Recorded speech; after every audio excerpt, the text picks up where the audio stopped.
Hi అండి, welcome back to my channel. నేను మీ లక్ష్మి విలాక్స్. ఈరోజు వీడియో వచ్చేసి మన ఆడవాళ్ళకి సంబంధించిన వీడియో అండి ఇది. మనం కొంతమంది ఆడవాళ్ళం లెగవంగానే వంటగదిలోకి వచ్చి డైరెక్ట్గా పొయ్యి వెలిగించుకొని బిడ్కాపీ పెట్టుకొని తాగుతామండి. కానీ అలా ఎప్పుడూ చేయొద్దు.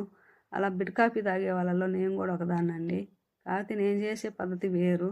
లెగంగానే బ్రష్ చేసుకొని నుదుటికి బొట్టు పెట్టుకోవాలి. బొట్టు పెట్టుకొని వంటగదిలోకి రావాలండి. వంటగదిలోకి రాగానే చిందరవందరగా ఉంటుంది వంటగది. అలాగని డైరెక్ట్గా పొయ్యి వెలిగించుకోవద్దు. శుభ్రంగా పొయ్యితో సహా వంటగది టైల్స్, పొయ్యి పెట్టిన బండ అంతా నీట్గా తుడుచుకొని నీట్గా సర్దుకోవాలండి. వంటగది నీట్గా సర్దుకున్న తర్వాతనే మనం పొయ్యి వెలిగించుకోవటం మొదలు పెట్టుకోవాలి.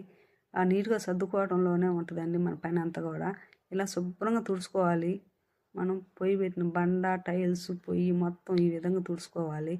ఇదిగో ఈ విధంగా తుడుచుకొని నీట్గా సర్దుకోవాలి పొయ్యి. ఈ సర్దుకోవటం అయిపోయిన తర్వాత పొయ్యి ముందు ముగ్గేసుకోవాలండి. పొయ్యి లక్ష్మీదేవితో సమానం అంటారు.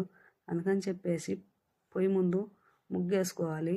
ముగ్గేసుకొని కొంచెం పసుపు కుంకుమ పెట్టుకోవాలి. ఎప్పుడైనా సరే కట్టెల పొయ్యి అయినా సరే, ఏ పొయ్యి అయినా సరే ముగ్గేసుకొని పసుపు కుంకుమ పెట్టుకుంటే లక్ష్మీదేవిని మనం పూజించిన దాని కిందకు సమానం అండి. ఇలా ముగ్గేసుకొని పసుపు కుంకుమ వేసుకోండి. నెక్స్ట్ వచ్చేసి స్టవ్ కూడా పసుపుతోటి పూదిచ్చి బొట్లు పెట్టుకోవాలండి.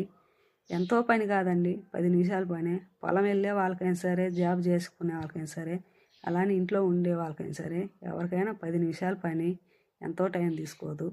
ఇలా నీట్గా చేసుకోవాలి. పొయ్యి కూడా పూదించుకొని బొట్లు పెట్టుకున్నాక డైరెక్ట్గా పొయ్యి వెలిగించవద్దు. అగ్నిదేవునికి నైవేద్యం పెట్టండి. అగ్నిదేవునికి నైవేద్యం ఎలా పెట్టాలని అంటారేమో.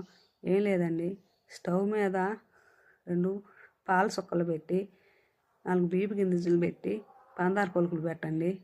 అది నైవేద్యం కింద సమానం వచ్చుద్ది. అగ్నిదేవుడికి నైవేద్యం పెట్టినట్టు అగ్నిదేవుడు కూడా సంతృప్తి పొందుతాడు, మనకి పాజిటివ్ ఎనర్జీని ఇస్తాడు. నిజం అనుకున్న వాళ్ళు ఈ వీడియో లైక్ చేయండి, అలాగే కామెంట్ పెట్టండి. నచ్చితే వీడియో మీకు తెలిసిన వాళ్ళు ఉంటే షేర్ చేయండి. వీడియో మన ఛానల్ని కొత్తగా చూస్తున్న వారైతే సబ్స్క్రైబ్ చేసుకోండి. ఇప్పుడు దాకా మన ఛానల్ని ఆదరించి అభిమానించిన వాళ్ళందరికీ ధన్యవాదాలు తెలుపుకుంటున్నానండి. అలాగే ఇంకో మంచి వీడియోతో మీ ముందు ఉంటానని ఇప్పుడు దాకా ఆదరించిన వాళ్ళందరికీ